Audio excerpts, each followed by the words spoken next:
বাজারের মেহেদি ও উজু গোসলের সঠিক বিধান। আসসালামু আলাইকুম ওয়া রাহমাতুল্লাহ। ঈদ মুবারক, তাকাব্বালাল্লাহু মিন্না ওয়া মিনকুম। রূপ চর্চায় নারীর প্রধান উপসঙ্গ হলো মেহেদি, কিন্তু ইদানিং কিছু প্রশ্ন আমাদের দিলে ঘুরপাক খাচ্ছে যে বাজারের কেমিক্যাল জাতীয় মেহেদি এবং ঝটফট এই মেহেদি ব্যবহার করলে আমাদের উজু বা গোসল কি হবে? কেউ কেউ বলেন যে বাজারের এ সমস্ত কেমিক্যাল জাতীয় মেহেদি ব্যবহার করলে উজু কিংবা গোসল হবে না, কারণ এতে প্লাস্টিকের মতো আবরণ সৃষ্টি হয়, ফলে উজু, সাধারণ গোসল কিংবা ফরজ গোসলের মধ্যে বিঘ্নতা সৃষ্টি হয়। এতে করে আমাদের ইবাদত বন্দেগীর মধ্যে প্রশ্ন উঠে আসে যে আমাদের ইবাদত বন্দেগী হচ্ছে নাকি হচ্ছে না। তাই আজকে আমরা সঠিক বিষয়টি কোরআন এবং হাদিস থেকেই উন্মোচন করার চেষ্টা করব ইনশাআল্লাহ। প্রিয় দর্শক, এখন আসুন আমরা মূল আলোচনা বা শরঈ বিধানের দিকে চলে যাই। ফতোয়ায়ে শামী এবং রুদ্দুল মুহতারের মধ্যে বলা হয়েছে, যদি উজু এবং গোসল করার ক্ষেত্রে শরীরের নির্দিষ্ট অংশে, নখ বা হাতে বা অন্য কোনো অংশের মধ্যে যদি আঠালো বা এরকম পদার্থ জিনিস থাকে, যে পদার্থ থাকার দরুন সরাসরি শরীরের চামড়ায় পানি পৌঁছাতে বাধা বিঘ্ন ঘটায়, তাহলে এমতো অবস্থায় উজু বা গোসল আমাদের কারোই হবে না। রুদ্দুল মুহতার প্রথম খণ্ড, পৃষ্ঠা 154। প্রিয় দর্শক, এখন প্রশ্ন হলো, বাজারের কেমিক্যাল জাতীয় ঝটপট এই মেহেদি কি আমাদের উজু বা গোসলের মধ্যে বাধা ঘটায়? তা একমাত্র নির্ভর করে মেহেদির উপাদানের আসবাবপত্রের উপর।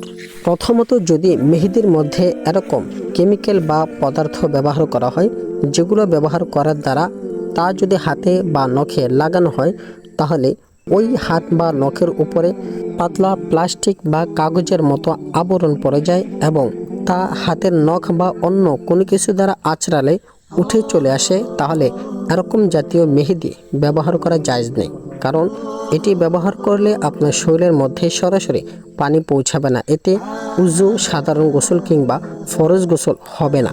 দ্বিতীয়ত, যদি বাজারের এই সমস্ত কেমিক্যাল জাতীয় মেহেদি ব্যবহার করার দ্বারা হাতের উপরে কোনো পর্দা বা প্রলেপ পড়ে না, শুধু রং পরিবর্তন করে, তাহলে এরকম মেহেদি ব্যবহার করা জায়েজ হবে। এতে আপনার উজু, সাধারণ গোসল কিংবা ফরজ গোসলের মধ্যে কোনো বাধা ঘটাবে না। আমাদের মনের মধ্যে জেগে ওঠা বিভ্রান্তিকর এই প্রশ্নের সঠিক সমাধান হচ্ছে, যদি মেহেদির শুধু রঙই হাতের উপরে লেগে থাকে, এর উপরে কোনো আবরণ না পড়ে থাকে, তাহলে এমন মেহেদি ব্যবহার করার দ্বারা উজু কিংবা গোসল হয়ে যাবে। আর যদি পাতলা কাগজের মতো আবরণ পড়ে যায়, তাহলে এই সমস্ত মেহেদি ব্যবহার করার দ্বারা উজু কিংবা গোসল কোনোটাই হবে না। এখন এটি অবশ্যই প্রশ্ন থেকে যেতে পারে যে আমরা কোন ধরনের মেহেদি ব্যবহার করব।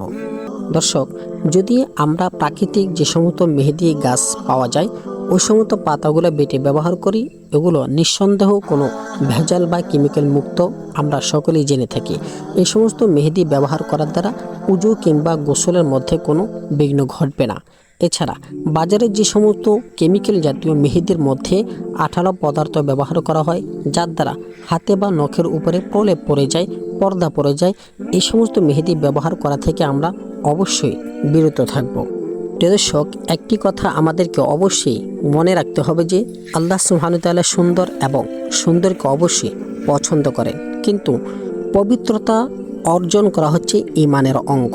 এই পবিত্রতা অর্জন করতে গিয়ে এবং আল্লাহ পাক রব্বুল আলামিনের ইবাদত বন্দেগীর মধ্যে মনোযোগ দিতে গিয়ে, আল্লাহর রাজামন্দি তালাশ করতে গিয়ে আমরা আমাদের সৌন্দর্যকে ফুটিয়ে তোলার জন্য এরকম কোনো কেমিক্যাল জাতীয় মেহেদি ব্যবহার করা ঠিক বা উচিত হবে না। যে সমস্ত কেমিক্যাল জাতীয় মেহেদি ব্যবহার করার দ্বারা আমাদের ইবাদত বন্দেগীর মধ্যে বিঘ্নতা ঘটে এবং আমাদের পবিত্রতা অর্জন করার ক্ষেত্রে বড়ই বাধা বা ঝুঁকি হয়ে দাঁড়ায়। প্রিয় দর্শক, আশা করছি এ বিষয়ে সঠিক বিধান বা মাসআলা আপনারা জানতে বা বুঝতে পেরেছেন। তাই আমাকে অনুমতি দেন বিদায় নেওয়ার জন্য। অবশ্যই দেখা হবে দ্বিতীয় অন্য কোনো ভিডিওতে, এবং আপনার পরিবার, পরিজন, আত্মীয় স্বজন, পাড়া প্রতিবেশী এবং ফ্রেন্ডস সার্কেলকে সকলকে আমার পক্ষ থেকে জানাবেন ঈদ মোবারক, তাকাব্বালাল্লাহু মিন্না ওয়া মিনকুম।